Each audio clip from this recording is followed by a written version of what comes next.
It's time for Blessed to Play on EWTN Radio, uncovering the role that faith plays in the lives of sports professionals from around the country.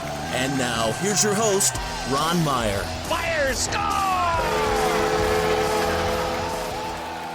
My guest today is Grace Matocha. She was a diver at Ohio University for the Bobcats. We'll talk about her journey diving competitively, D1, and also what she's doing now with a group called Focus on the college campus at Bowling Green University. I'd like to welcome Grace Matocha to Blessed to Play. Grace, it's so great to have you on. Thank you for joining us. Yeah, it's such an honor to have been invited. Thank you. Well, I always enjoy the progression of an athlete into doing what they do, and for you, that was diving quite well. But you didn't start off as a diver, Grace. In fact, you started off as a gymnast, and then you began diving in the 7th grade. But just talk about being a cheerleader, being a diver, playing soccer, gymnastics. Did all that contribute to how you progressed into diving and to the ability to compete at a high level? Oh my goodness, absolutely. I would say so. You're so correct. I did start as a gymnast, was in mommy and me classes and worked my way all the way up for 11 years in the gym before turning diver. So yes, sir. And in high school, definitely dipped my toes in a little bit more as far as cheerleading and soccer goes. Now, you went to Magnolia High School, and that's in Magnolia, Texas.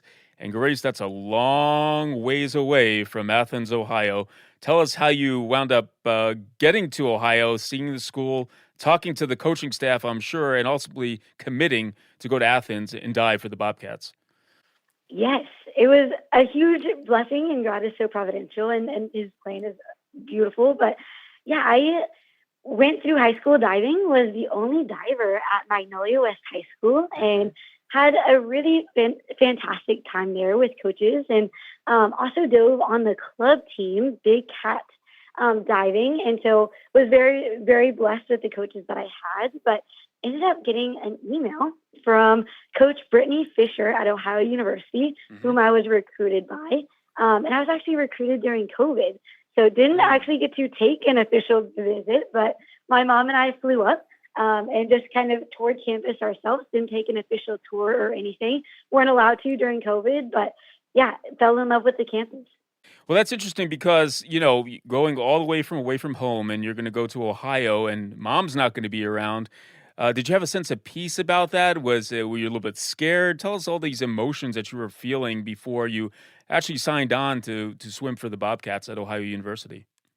Definitely some fear, a lot of excitement, I will say. I was in high school, I was looking to get out of state. I was ready for an adventure, and this was handed to me on a silver platter, praise God, and was ready to jump at the bit for it. Was super excited to be there, and not to say it didn't have its difficulties or challenges, but was super excited about the opportunity.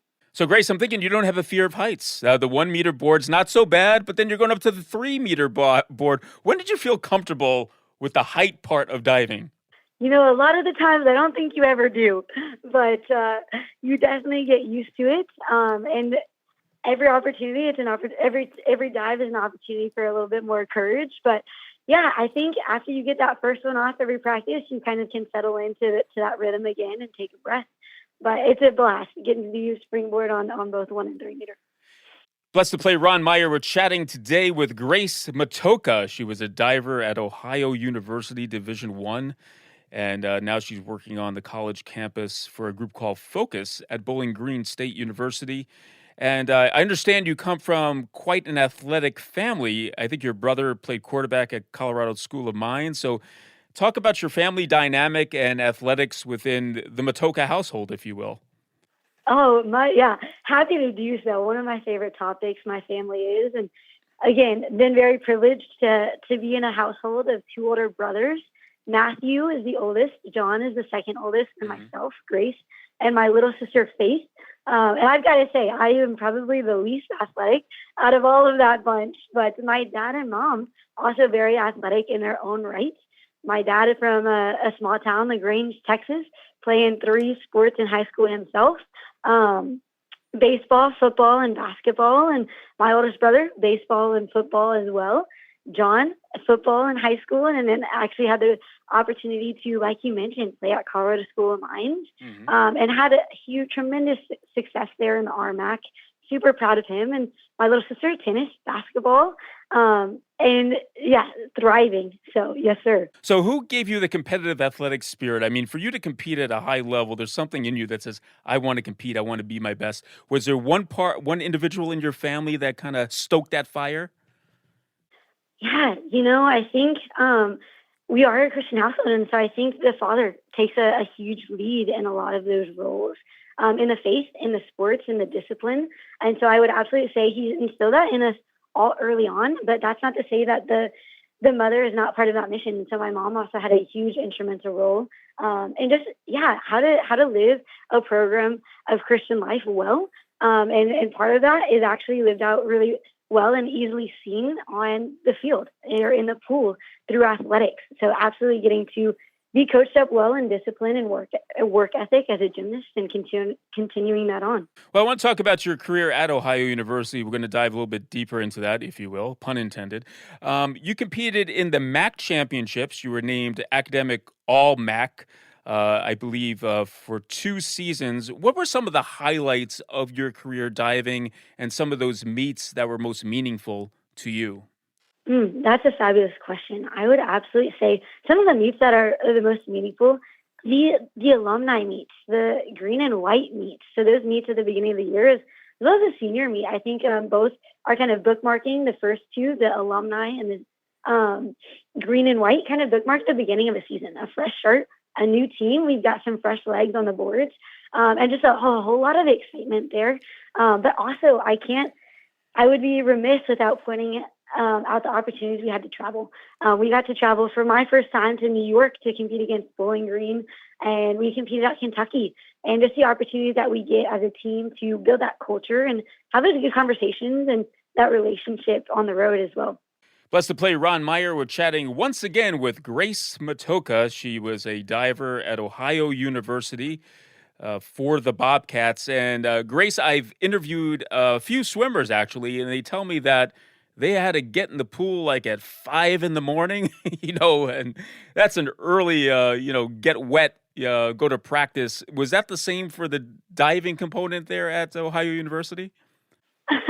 Pretty similar. Yes, sir. We're in the water pretty early in the morning, and on the days we had 2 days, I think the hair was wet for about 24 hours straight there.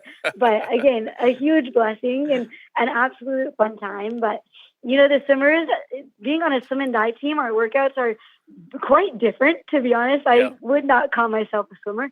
Can swim to about the edge of the pool, and that's about it. But huge respect for that. And I think it's really enjoyable to get to cheer each other on, even in those differences, and be united as a team. Yeah, I didn't mean to lump swimming and diving into the same category. Totally different, but you're still getting into the pool and getting wet, and part of that swim team and diving team. I want to talk about your All-MAC academically. So you managed to balance it pretty well, the student-athlete part of it. Did that take some sacrifice? How did you go about that to achieve such great results academically? I think anything worthwhile takes a little bit of sacrifice, and I think that's part of those values that were instilled and through the family, and through the sport growing up as well. But yes, sir, I think sacrifices were made, and sleep maybe some days, and other fun events other days. So, but absolutely, but all worth it, and super blessed to have gotten the education that I did from Ohio University. I got to dip my hand into some undergraduate research under Dr. Fabian Venencia, and he was a fabulous mentor to me in the lab. So tremendously thankful for the opportunities I had there. Yeah, you mentioned being a researcher, and I know right now you're doing work on the college campus, but how do you plan to use that in the future? Do you have aspirations to go further with that? Totally. Going into college, I absolutely did. I was hoping to be a lab rat, pipetting, and making steps forward in that world. It has since been applied in the classroom. I graduated in 3 years, actually made the move back home to Magnolia, Texas, and taught in the same school district I was a student in. I was teaching 6th grade science for a year back home. Well, that's interesting. So you always have that in your back pocket, so to speak, your education. Now, I want to talk about your the camaraderie part with it. The teammates that you had. Talk about that experience. I'm sure your diving teammates came from all over the country. Um, that must have been something different from you coming from Texas and just being amongst people from all over the country and now calling them your friends. Absolutely. And friend is a great word, and I would use that every day, all day. That group of women were really special, and they welcomed me with open arms. I mean, when you get a team of 34 women together and are able to have a family culture like we did, it's a really beautiful thing. And so, absolutely, we did have some international students, and it's so great to get to learn from them and get to have those good conversations with them. Myself had the opportunity to live overseas, and so got a little taste of the beauty of that experience myself. And so getting to relate to them on a number of levels in that way as well. How did you deal with the pressure of being a D1 athlete? I know the coaches want to win, right? That's what they get paid to do and they're judged accordingly. How did you deal with that pressure now, when the pressure's not as great as in high school, but now you're competing at the D1 level? Yeah. My parents put a pretty level head on all of our shoulders, I'd like to say. Hmm. And this is the reason why. It's the faith. I'll never forget the one piece of advice my mom gave me, amongst many others, but the one that really sticks out, I should say. She goes, Grace, whenever I was having a bad day, I would find myself a church pew, and I would go and kneel before our Father. And I would never once left that church feeling worse than when I went in. And I think I took that to heart. And so absolutely, I found my faith community there as soon as possible and was able to lean on those women. That's great. Okay, Grace, we're going to take a break. And then the other side, we're going to find out what you're doing at Bowling Green State University. And you're not diving, but stay with us. We're going to find out the faith component of this former diver at Ohio University. Grace Matocha is our guest when Blessed to Play returns right after this.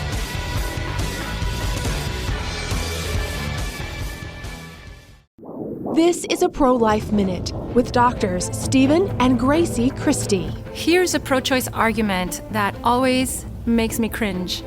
A fetus or embryo is not alive, it's just a clump of cells, and nobody really knows when life begins. What's your answer to that? Sure.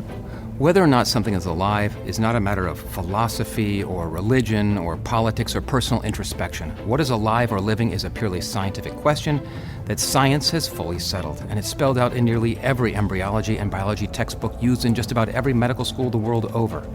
There's overwhelming scientific consensus that from the moment of conception, an embryo fulfills all 8 criteria of biological life. That's right. Criteria like the capacity for growth and metabolism, being responsive to stimuli, reproductive capacity, and homeostasis. So why don't we stick to the most basic scientific facts in this debate? Life begins at conception.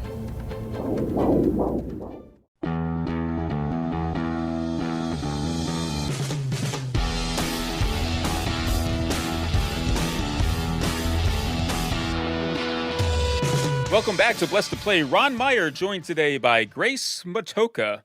She's quite a diver, folks. In fact, she dove at the Division I level for the Ohio University Bobcats.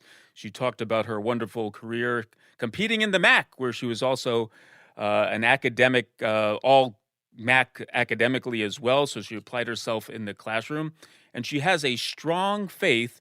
And I know you grew up Catholic, Grace. I just want you to talk at the very beginning of this, of your journey about growing up in a Catholic household with faithful parents who formed you to be who you are today. Mm-hmm. Absolutely faithful parents, and I give all the credit to them and our Father and the faithfulness that He displays too. But I think that's a testimony in and of itself, that generational goodness that the Lord blesses us with, getting to experience the fullness and the truth of the beauty that is the Catholic faith. Thanks be to God for my parents and their parents and the parents before them. But yes, grew up in the faith, cradle Catholic, and got to witness my parents live it out beautifully. My dad, a much more quiet, faithful man, and my mother lives her faith out beautifully and very devoutly. But I remember from very young, they were making it a priority. And so definitely was able to take that on myself. So what sustained you in high school? Were you part of any youth groups? I mean, you've had that. You probably were a leader in your faith community, but just talk about your spirituality in high school. Uh-huh. Absolutely. And, as you progress through your life, I think there are waves, there's ups and downs, there's ebbs and flows in the faith. And so I would say throughout my time in high school, I was an active participant in Sunday masses, but I would say much more so outside of that, was doing the confirmation classes, all of that good stuff, ready to receive, open to those conversations. But I would not say that there is much initiative on my end to seek that out. And I think that's a result of maybe some busyness. But yes, sir, absolutely got to take a much deeper dive into that throughout college. Yeah, so we talk about, what we grow up Catholic, and then there has to be a point in one's life where they're on their own. They take responsibility for their own faith. They're not really dependent on their parents anymore to guide them totally. They have to make their own decisions. Was there a time and a place for you where that came about or surfaced? Absolutely. There's a very distinct point, actually, and I'd love to draw attention to it. Please do. By the summer before my junior year, I was participating in an internship with the Desire program, Diabetes Institute. It was an undergraduate research opportunity that I was fortunate enough to participate in. And that was in Ohio for the summer. And I was pretty bummed about it. But during that time, I had enough grace to recognize that this is the only internship I got a yes to. And so I was ready to walk through that door that I knew very clearly the Lord had opened. So definitely got to move into the apartment out of the dorms after the first 2 years, and just had a summer where I was consuming a healthy appetite of scripture, spiritual knowledge, spiritual audio, things like Bishop Barron, Word on Fire, Pints of Aquinas, Father Mike Spitz, YouTube videos, The Chosen was coming out. So absolutely got to dive into it that summer.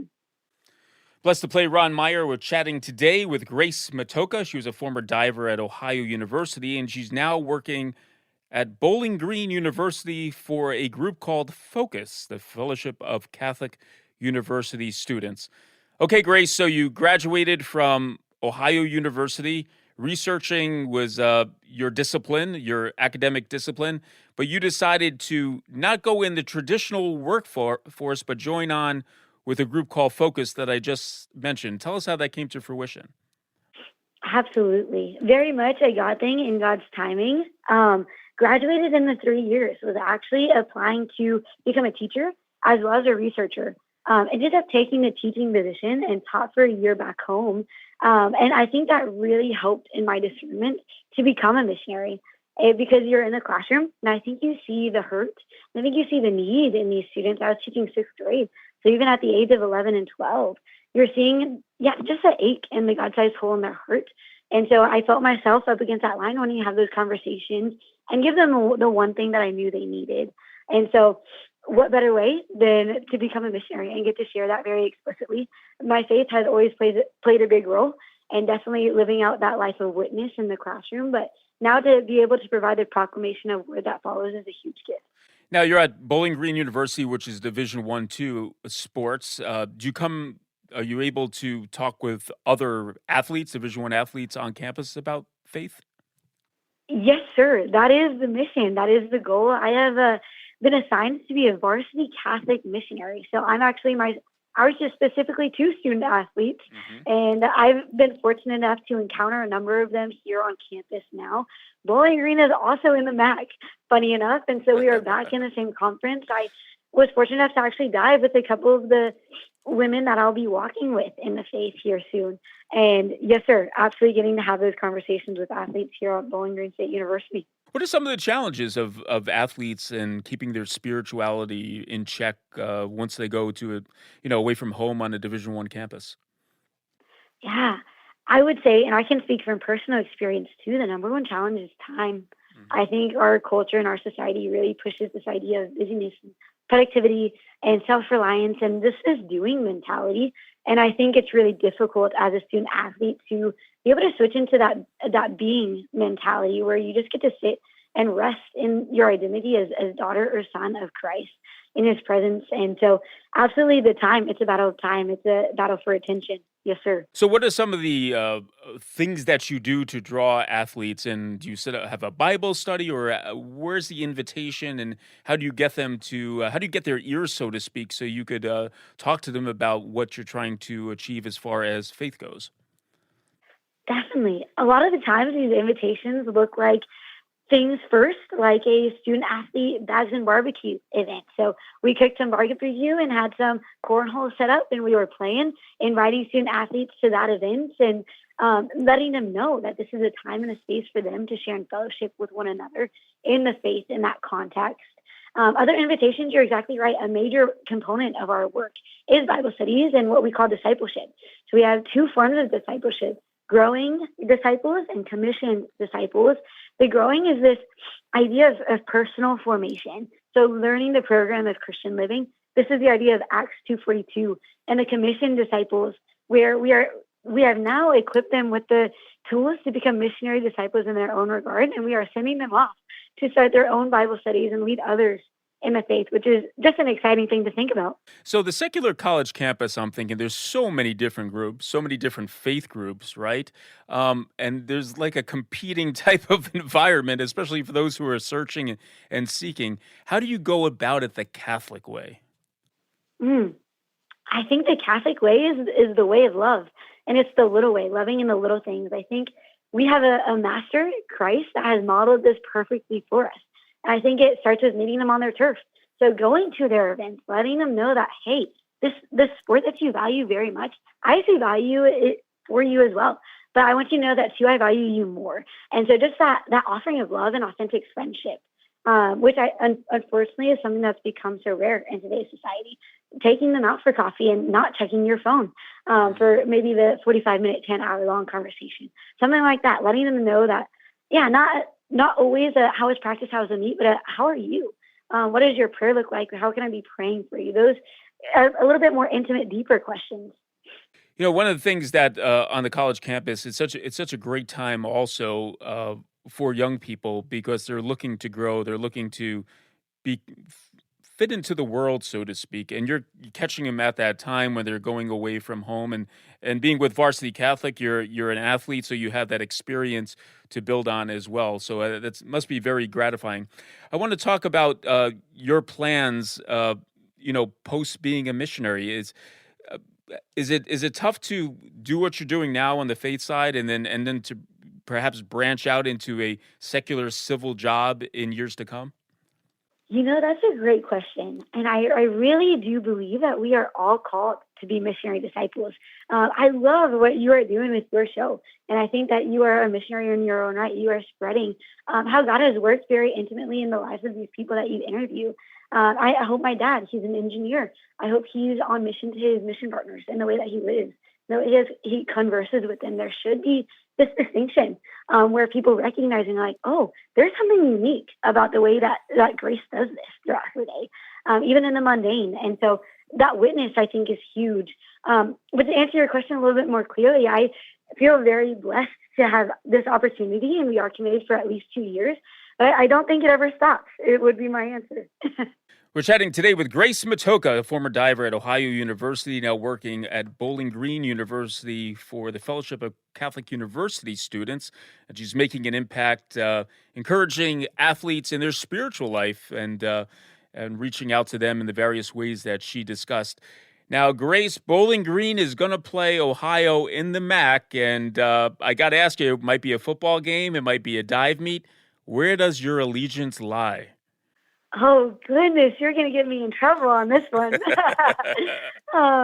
That's a tough one. I tell my student athletes that I have the privilege of encountering. I'm full in for them until game day. I think we got the privilege of interacting with teams like the hockey team and the football team and I mentioned the swim and dive team. And actually, Ohio just played VG in football, and Ohio came out with the win.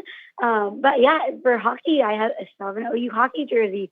So waiting to see if we'll pull out a VG one as well. I'm thinking your life is so busy with athletic events. What else do you do besides going to sporting events and being around athletes? What are some of your diversions to just, if you want to chill or just get away from it all? That's a great question. And, funny enough, we've actually had a number of conversations about leisure this week and how to rest well on our off day. But a lot of our activity is just in relational ministry. Mm-hmm. So, yeah, maybe relaxing and going for a hike somewhere around here, or Lake Erie. I've never been as close as I am now to a Great Lake. So absolutely seeing sights that I haven't seen before and just really resting in Christ's creation, because all things beautiful point to him. But also, really enjoy working out, things that are healthy for the body and the mind, that allow creativity to flow. We have a minute remaining, but I want to ask you, there might be some young athletes listening to this show, and they don't know how to start praying, getting involved, get closer to God. What would you tell them? What's the best way of going about that initially? Yeah, the best way is going to be to take the time. I think, as they know, especially these athletes, they strive for personal excellence in so many ways.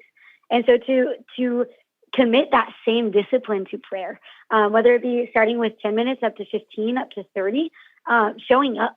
I think quantity will lead to quality in that regard as well.